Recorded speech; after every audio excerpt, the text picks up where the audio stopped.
I don't care how technically brilliant you are in your field. If you don't understand people, you're going to neutralize all of your powers. Robert Greene. Today, I'm going to summarize another book from Robert Greene titled The Laws of Human Nature. Some people don't like the author and think his books are evil or offensive. I think this is because Robert usually talks about the dark side of human nature that many of us don't dare to talk about or admit that we have dark qualities. Understanding ourselves and the people around us is one of the most important skills we can have in life. After all, we're surrounded by people, and we deal with people every day. However, many of us are really bad at this skill. I've personally seen very talented people losing their jobs or facing problems because of bad people skills. This video consists of 18 laws, and I believe it will help you to take your people skills to the next level. By the way, this is one of the longest videos I have ever done, so make sure to save it and watch later. Let's get started. Law number 1, the law of envy. My first job was as a salesperson at a small shoe store.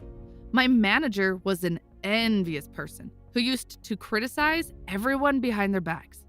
She also used to flatter me in a way that I felt mocked, and her jokes made everyone uncomfortable, as if she was secretly laughing at us. I was relieved when, a couple of months later, I found a better job and left. That same week, I met a coworker of mine by chance, and he asked me if it was true that I'd been fired for stealing money from the cashier. I was shocked as I found out that the manager had spread false rumors about me. Maybe you don't want to admit it, but you compare yourself to others. Some use the comparison as a motivation factor, but others will channel that energy into feelings of envy and jealousy. Most people won't act out their envy, but if someone is sabotaging you or spreading rumors about you, then you're dealing with a dangerously envious person. The signs of envy are obvious. If you want to test someone, tell them good news about yourself and observe their reactions, especially their eyes. People's eyes are going to show hostility even if they're saying wonderful things. You can do the opposite too. Tell them bad news about yourself and watch if micro-expressions of happiness show. Just like my manager did. Envious people can make you feel uncomfortable and mocked, even when they're praising you. Gossip is also a sign of envy. Stay as far as possible from envious people. Nothing good can come from them. But if you have no choice, try to deflect envy. To do that, never show off. Open up as little as possible about your life and always try to draw attention away from yourself. Surround yourself with people who are happy for your achievements and who bring positiveness into your life. Now, when you feel envious of someone, remind yourself that what you see is only a part of reality, and that other people's lives are as complex as yours, with ups and downs too. Also, practice feeling joyful for others so you can turn envy into a source of inspiration and admiration. Law number 2, the law of role-playing. A few months ago, a friend of mine asked me for help. He was in a long-term relationship with a French girl and wanted to propose, but he admitted to his biggest fear. I'll have to travel to Paris and meet her parents. Her father is a very difficult person, and I think he hates me. My friend planned to collect some information about his future father-in-law, and he wanted my help to practice possible difficult conversations to make sure this encounter happened as softly as possible. I'm sure you can relate to wanting to show a better version of who you are. Maybe it was a business meeting, a job interview, or even a family party. We rarely show the world the person we are deep inside. It's like we're wearing a theater mask, and we have one for each situation in our lives. We are different at work than we are with our family or with our friends. The reason we do that is we need to get along with people, and many of our real feelings and traits would make that difficult or even impossible.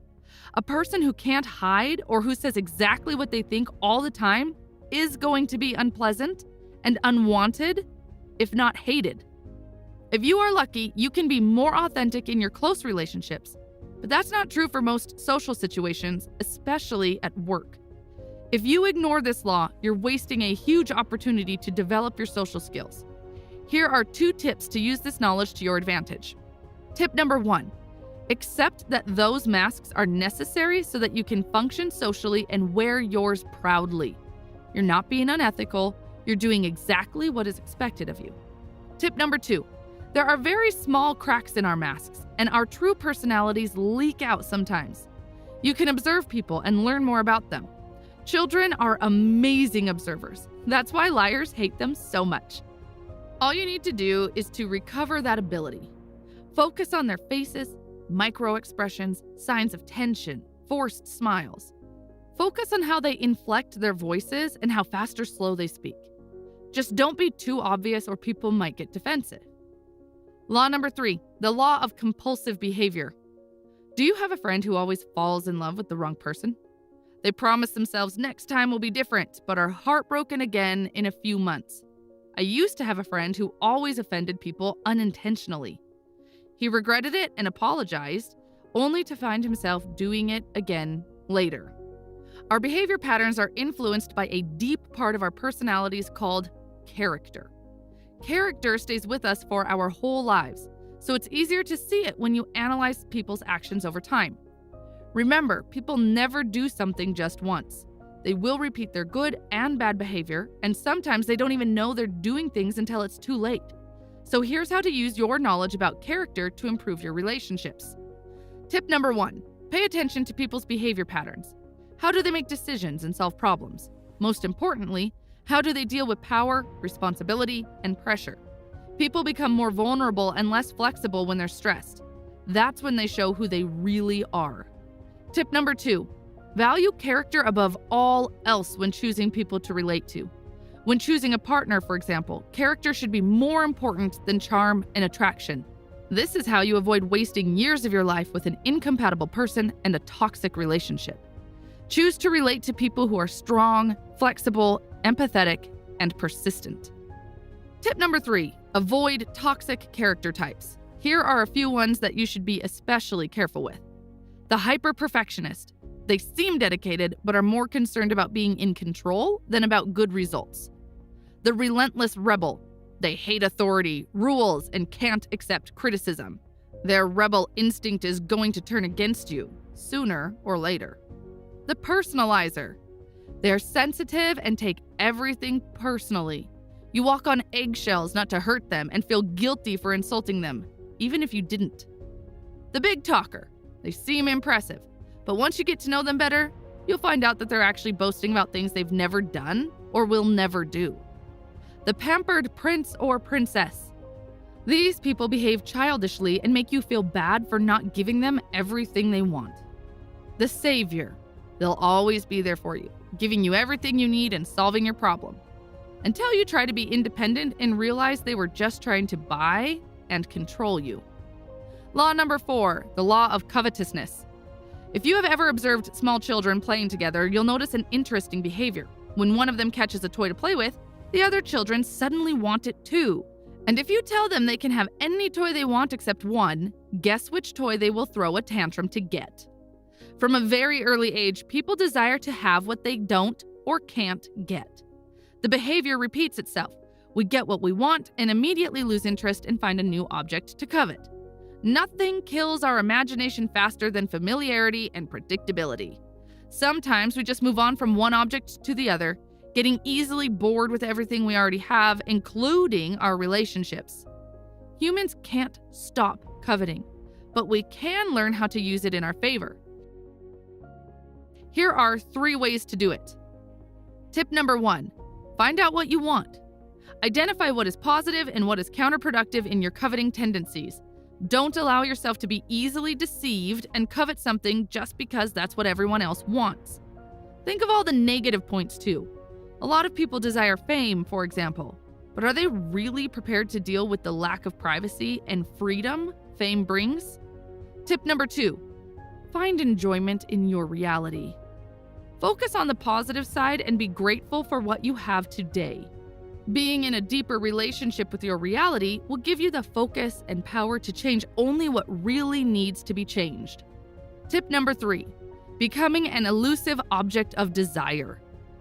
Honesty and authenticity are positive traits, but when exaggerated, you can become boring and predictable, and other people's attention will soon move forward to someone else. Instead of focusing on the things you covet, focus on other people's fantasies and unfulfilled desires, and become what they desire. The rest will come. Look at yourself from the outside. How do people see you and your work? Once you know, shape their perceptions and convey the exact image you want. You might want to associate your image or your work image with something forbidden or secret, because it will spike their curiosity and make you more appealing. Don't be always available, and create the impression that everyone wants to have your work. Just like children fighting for a toy, people will want it if they believe other people want it too. Law number 5, the law of repression. Have you ever felt like doing something so horrible that it shocked you that it even crossed your mind? If you tell me bad actions never cross your mind, then I'll tell you it's because you've been repressing your shadow. A shadow is the side of us we hide even from ourselves because we don't want to admit having them. Your shadow contains your worst insecurities, your most terrible secrets and desires, your aggressive and selfish tendencies. Sometimes when you feel too stressed, vulnerable, or anxious, small parts of this side leak out. That's when we show contradictory or accidental behavior and emotional outbursts, for example. Most of us try to hide our shadows, but this is not the right thing to do. The more we deny our shadow, the stronger it becomes. This happens culturally too. The more prohibitive a culture is, the more attracted people will feel to the shadow aspects. That's the reason stories about serial killers, cruel villains, and extreme violence are so popular. Also, people who only project perfection are perceived as fake and unauthentic. That's because they're repressing a part of who they are. We are more attracted to people who embrace their shadow because all of us can relate to imperfection. Here's how to do it. See the shadow. Pay attention to the part of you that you show the world. Are you always cheerful and excited? Always patient and calm? You might be hiding the opposite of that. Also, if you've been oversensitive or overaggressive, imagine what triggered those reactions to know yourself deeper. Embrace the shadow. Once you find out the parts of you that are hidden, don't ignore them. Admitting to your flaws will make you relatable and likable. Explore your shadow. Play with your previously hidden thoughts and feelings, and channel that energy into your work or hobby, especially creative work. Show the shadow. Allow yourself to be more assertive, indifferent, weird, or selfish. You'll notice that a lot of successful people are eccentric or unconventional. That's because people have more chances to become successful when they embrace their shadows. Law number 6, the law of narcissism. Carl considered Mabel his best friend. They were always together, doing all the interesting things that Mabel loved to do. But one day, Carl was afraid to lose Mabel. He'd received some bad news about the death of a family member. To cheer him up, Mabel bought movie tickets for them. Carl was very sad, though, and told her he would rather stay home. Mabel didn't reply to his texts for a week after that. Carl was already worried when Mabel replied, telling him she didn't have money to pay for her electricity bill, since she had spent a lot on those movie tickets, and still he refused to go with her. Carl felt terrible, apologized, and offered to pay her electricity bill for her. Mabel is what we call a deep narcissist. She was used to having power over Carl and getting attention from him. When he took an independent step instead of doing what she wanted, Mabel found a way to punish him for it, the silent treatment. She ignored the way he felt and took his refusal to go to the movies as a personal attack. So hurt she was. She made sure he felt guilty about it and made up for it. People like Mabel feel they're in high danger if they're not receiving love and attention from outside all the time. And they have no limits as to how far they would go to get such attention.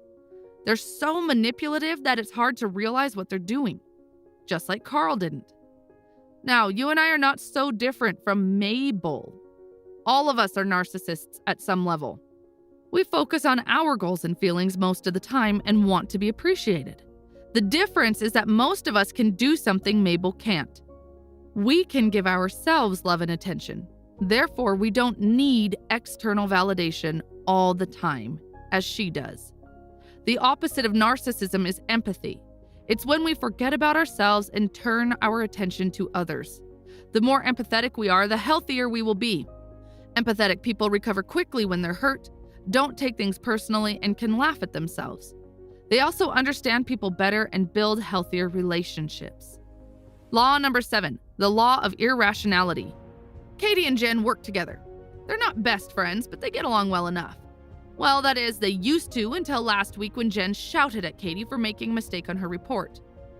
"I always have to correct all your reports. Can't you do it right at least once?" Katie's now hurt, and she thinks Jen overreacted because her mistake was very small. Jen, on the other hand, knows she was harsh at Katie, but she was so fed up. Also, she doesn't want to admit that the anger she felt is more related to her being emotional because of her divorce than to Katie's faulty reports. I'm sure you've experienced a similar situation before. Someone overreacted and you suffered the consequences. Or maybe you were the one overreacting. This happens because you can't think rationally all the time. Sometimes you are dominated by emotions and end up making bad decisions. Emotions are not bad things, they are necessary. The problem is that our emotions are guided by a very simple principle. We are always trying to avoid pain and find pleasure. This means that even when we know what the right thing to do is, doing it is not easy if it's painful. We'll make up excuses. And that's why most people will never admit they're wrong or change their minds. Because being wrong and changing are painful things. Now, the consequences of being irrational can be terrible. So here are 4 tips to become more rational. Number 1, accept you're irrational. A person who thinks they're always rational believes they're right all the time. They will simply react and end up being led by their own failed interpretation of their emotions, events, and other people. Number 2, examine reactions. By analyzing your behavior, you slowly build up your knowledge about yourself. This knowledge will help your rational side take control when you face similar situations again. Number 3, increase reaction time. Have you ever come up with the perfect comeback as soon as you felt calmer after an argument with someone? Removing yourself from the situation and giving yourself some time to calm down can help you step back into your rational self. Remember, our true colors show up when we're under pressure. This is the best opportunity to observe who other people really are. 4, accept pain. We should increase our pain tolerance. It's okay to be wrong, to feel hurt, to feel guilty. Embrace your feelings, both the pleasurable and the uncomfortable ones, and they'll have less power over you. Law number 8, the law of short-sightedness. This law is what prevents you from being successful in your diets, in developing good long-term habits, and in eliminating bad habits. If we could always focus long-term, it would be easy for us to never eat sugar, for example, because we would always remember it's bad for our health. But it's not easy to think about that if you have a huge piece of chocolate cake right in front of you, is it? People usually react to present circumstances and forget that most things are temporary and that they have consequences. It's like you're near the base of a mountain and can't see much because you're surrounded by a dense forest. As you climb up, though, your perspective expands. When you're at the top, you'll see better than anyone else. So how can you climb that mountain and see the big picture? Here are 4 tips. Tip number 1. In the 19th century, the authorities decided that there were too many poisonous snakes in Delhi and offered a reward to everyone that brought them a dead snake. Some people started breeding snakes so they could kill them and receive the rewards. The authorities realized their mistake and removed the reward, but people now had no idea what to do with the snakes they had. They let them go, and as a result, there were even more snakes in Delhi than before. Sometimes our actions bring unwanted consequences. To prevent this problem, try to foresee all the possible consequences of taking certain action, even if they sound obvious. Ask yourself how you can deal with each of them. Tip number 2. Sometimes you have invested so much of your energy in a conflict that you refuse to let go, even when you know you should. Step back and ask yourself, what are my real priorities? If I win this fight, will it help me reach my goals? Some battles are just not worth it. Tip number 3, when you make an online purchase, I'm sure you want to receive it as fast as possible, right? As time goes by, we get more and more impatient. We need to work on our patience and establish long-term goals if we want to succeed. Tip number 4, nowadays information is everywhere, and with so many accessible details, it's hard to see the big picture. You need to train your mind to filter the essential things based on your priorities and goals. Number 9, the law of defensiveness. To illustrate this law, the author tells the story of a rebellious teenager who was caught red-handed selling drugs at school. He was immediately suspended, but he still had to do his homework. He obviously didn't want to study, so his mother had an idea. She told him, "The principal doesn't allow you to go to class because he wants you to fail. He thinks students can't learn from home. He'd feel terrible if you proved him wrong." Of course, this had the exact effect his mother wanted. In order to take revenge on the principal, the boy had more energy to study than ever before. All of us like to believe we have 3 qualities. Autonomous. We'll always deny being influenced by others and rebel if we feel someone is trying to change or persuade us. Intelligent. Most of us accept we're not modern versions of Einstein, but we still believe we have our own kind of intelligence. Good. We believe we are good people and support the right causes. The first strategy for becoming a master persuader is to never put someone in a situation that threatens one of these 3 beliefs. Work inside their self-opinion, even if it's not a positive or realistic one.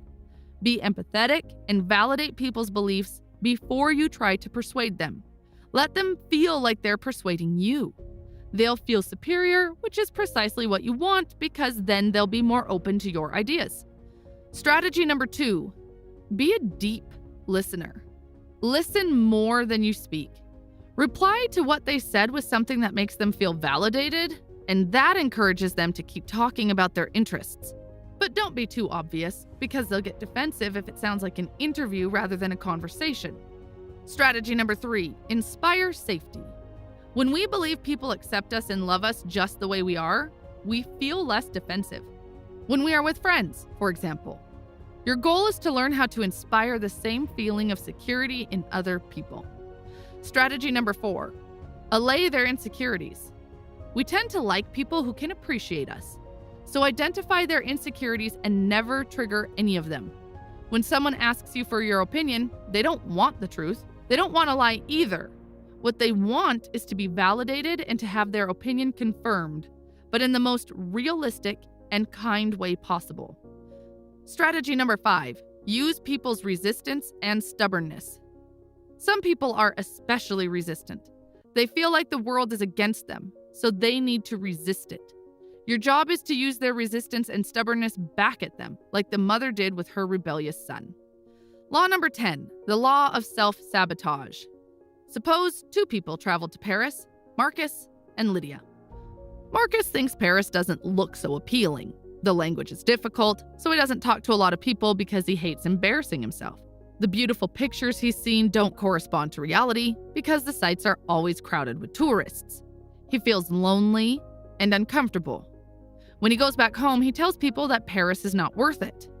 Lydia, on the other hand, is delighted. Even though her French isn't great, she wants to meet new people. Sometimes they make fun of her, but she laughs at herself and keeps on trying. She ends up making friends who tell her about the best days to visit the sites so she can take the best pictures. She has plans to come visit again soon. As you can see, even though 2 people might share the same experience, a different attitude and perspective can change how it affects both of them. Some people have a negative and narrow attitude.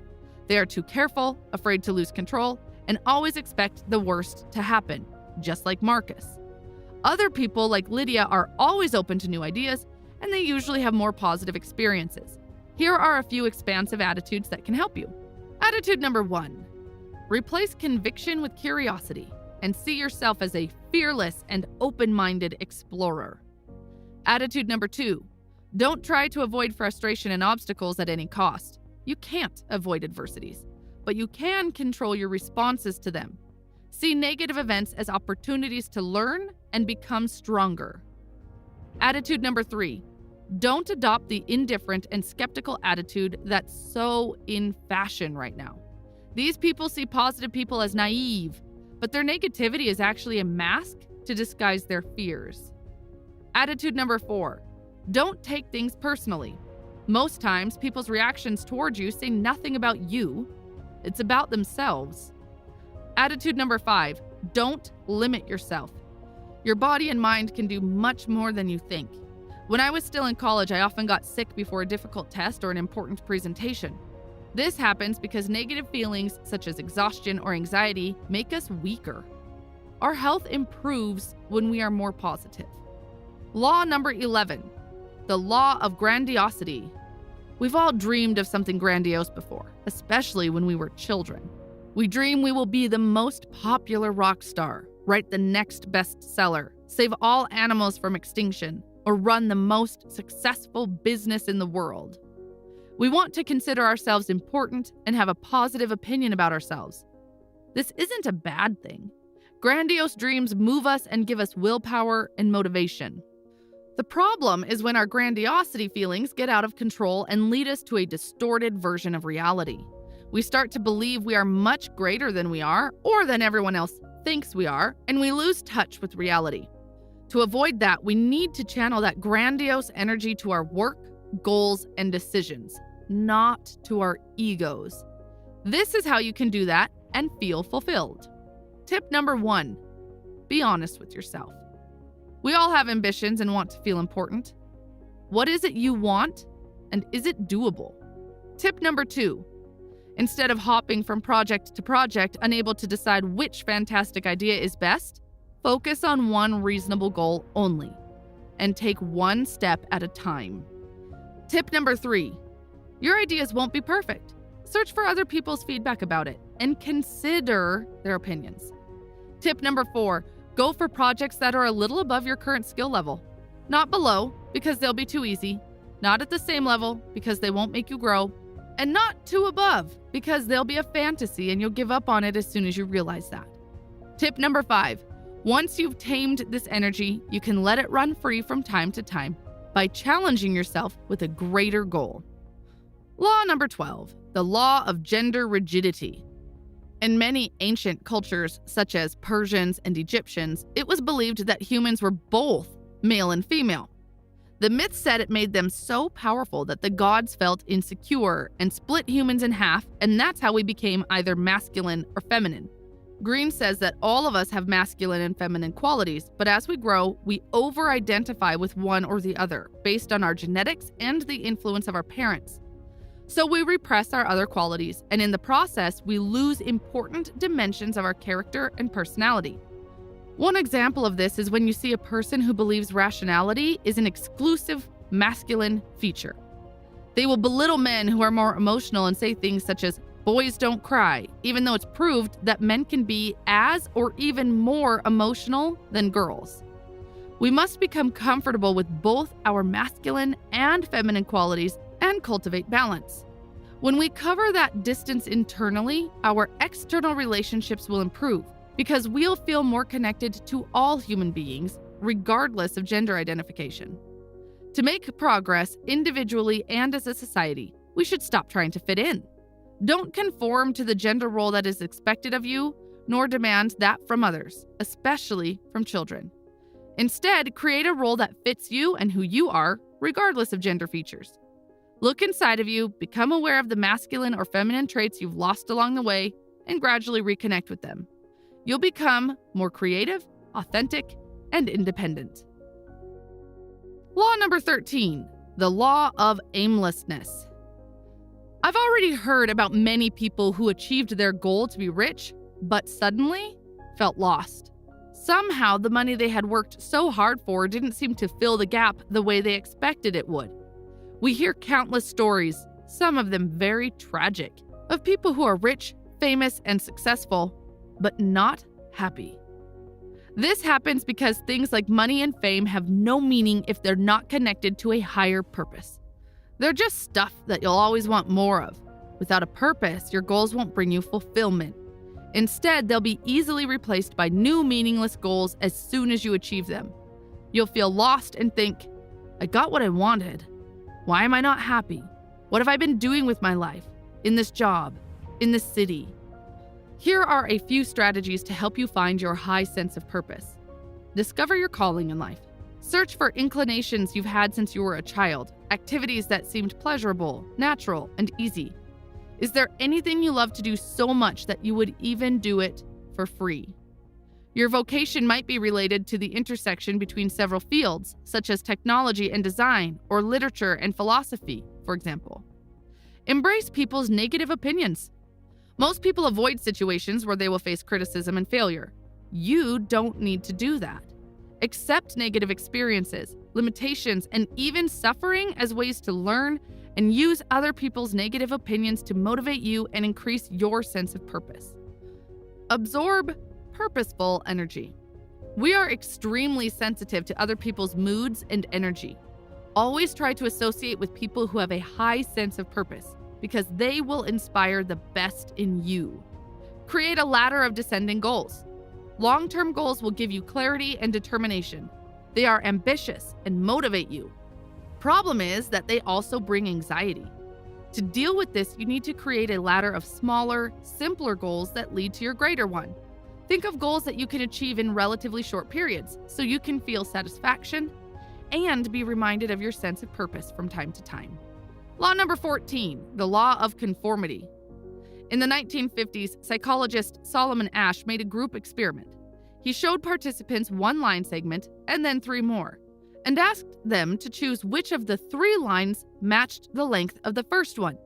When Solomon asked the participants individually, they would often choose the correct line. But when asked in the presence of other people, who were told to intentionally select the wrong line, around 75% of participants chose the line the rest of the group had chosen. There are countless examples of conformity in our lives. The way we dress, the foods we eat, and the brands we buy are heavily influenced by our social groups.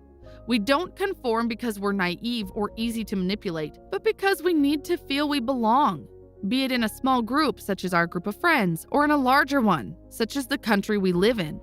The only problem is that to be able to fit in, we are willing to ignore our rational side, so we get more prone to taking unnecessary risks. Since we can't avoid conformity, we need to find out the things that can trigger this irrational response in us, so we can still belong and cooperate while keeping our independence and rationality.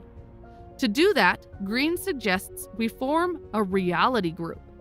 The idea is to use this social force with a positive purpose, to create something great together. Here's how. Tip number 1, keep your focus on the ideas, not on the people that have them, and instruct your group to do the same. Number 2, establish a group, a positive mission that draws the members of the group together, and state it clearly so everyone knows where you're trying to go. Tip number 3, use your mental energy to do the essential things, and don't be afraid to delegate to people you trust. Number 4, encourage communication and let information and ideas flow freely. The more information you have, the better decisions you'll make. Tip number 5, people are sensitive to your emotions, especially if you are the leader. Make sure you're bringing the right emotions to the group: confidence, tranquility, and determination. Law number 15, the law of fickleness. Human beings are ambivalent about leadership. We want to be guided, but we also want to make decisions. We want to be protected, but we also want to be free. When you're a leader, people will always be prepared to turn their backs on you as soon as you mess up. So here are 6 strategies to lead better and establish authority. Authenticity. The authority you want to establish must emerge naturally from your character. There are so many types of leaders, and you should do you. Attitude. Be a good listener. Focus on helping and serving others instead of yourself. And remember, being a leader is a huge responsibility, not a privilege. Vision.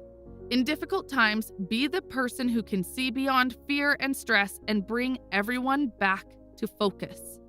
Tone. Work as hard or harder than your team. Lead by example, and members will automatically want to rise to your level. Taboo. Give more than you take. If you take too much, you can create a sense of insecurity that will lead people to question your authority. Adaptability. As you inspire confidence and respect, your authority grows, but with time, people might see you as old-fashioned and outdated. You always need to find ways to adapt your leadership style to the new times. Law number 16, the law of aggression. Aggression has always been a tool we use to defend ourselves from danger and to fight for the things we need, such as food and shelter. Nowadays, we hardly ever need to hunt, fight against animals, or dispute a cave. But our aggressive impulses still play a role in our lives. Beneath our masks, we are all dealing with aggression. We feel insecure or vulnerable, as if we were in danger, so we get aggressive. That's when we end up saying and doing things that we later regret. Here are a few tips to deal with aggression. Tip number 1, recognize your patterns. You need to know where you're channeling your aggression so you can make a conscious change. Tip number 2, don't hold it in. Aggression is like pressure. If you don't let it out somehow, it'll blow up and hurt you. Tip number 3, admit to your ambitions and use them to grow and improve. Tip number 4, ignore your self-doubt and be persistent. Tip number 5, turn your aggression at the problems you need to solve, but don't let it out on the people involved. It doesn't matter if you think they deserve it or not. Law number 17, the law of generational myopia. One of the things that most amazed me in the stories my parents and grandparents used to tell me is that back then, social roles were clearly defined and very fixed. There were very clear rules about what people were expected to do, and no one questioned any of that. These aspects are very different from the way families and societies organize nowadays and the way we deal with differences, aren't they? Every generation is a mix of the beliefs and ideas from their parents and the need to separate themselves from the previous generation. This mix creates a zeitgeist, a spirit of the times, formed by certain tastes, beliefs, battles, and ways of thinking. You internalize those influences as much as anyone else. We are all products of our time. You should understand the power your generation spirit has on you, so you can be more independent from the restrictions that come with it.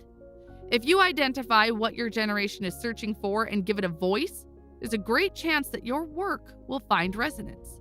Here are 5 strategies to make it happen. Challenge your past. Maybe you want to create something new, but you feel strained by the values you've been raised with. It's normal to hesitate, but don't be afraid to express the taboos of your generation. Adapt the past to the spirit of the present. The frustrations of your generation have certainly been felt before by a different generation. Who were the leaders then? What did they do? Adapt some of their styles and symbols to your reality. Relive the childhood spirit. By capturing the spirit of your childhood, you will reach everyone who experienced those moments, and your generational peers will want to follow you. Subvert the spirit. Maybe you are in conflict with part of the spirit of your generation. Be creative and find a soft way to deviate it instead of fighting it. Keep on adapting. As we get older, we tend to remain stuck to our values, ideas, and styles. Improve your flexibility by surrounding yourself with people of different generations. As you pay close attention to their values, ideas, and perspectives, you expand your own. Law number 18, the law of death denial.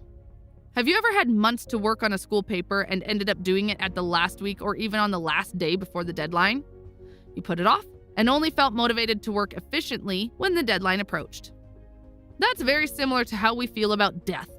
We are going to die someday, and that is going to be our deadline. The idea of death makes us anxious, so we deny it as much as possible. But by repressing the idea of death, we pretend we don't have a deadline and we put things off. Instead of cherishing life, we waste our days as if we had all the time in the world. If you are 30 years old right now, it means you have 30 more really productive years left. After the age of 60, most people don't have much power and passion left to do the things they want to do. That is why I think it's fair to say that the real productive years left are 30. Of those 30 years, you will spend 8 years in sleep. 2 years will be spent on traveling, such as going to work, church, traveling to meet friends, etc. You will spend on average 3 years taking care of yourself, showering, cleaning, etc. Let's say you'll spend another 2 years on entertainment and having fun. If you deduct all that from the total 30 years, you will see that you only have 15 years left to be really productive and do the things you want to do. 15 years isn't a long time. It feels like it was yesterday we entered 2021, but now 2021 and 2022 are over and we are in 2023. Just like that, 2023 will also pass very quickly. Life is really short, and remembering that you will die is going to help you to prioritize doing the things you want to do in life. We will live fuller lives if we connect to the reality of death.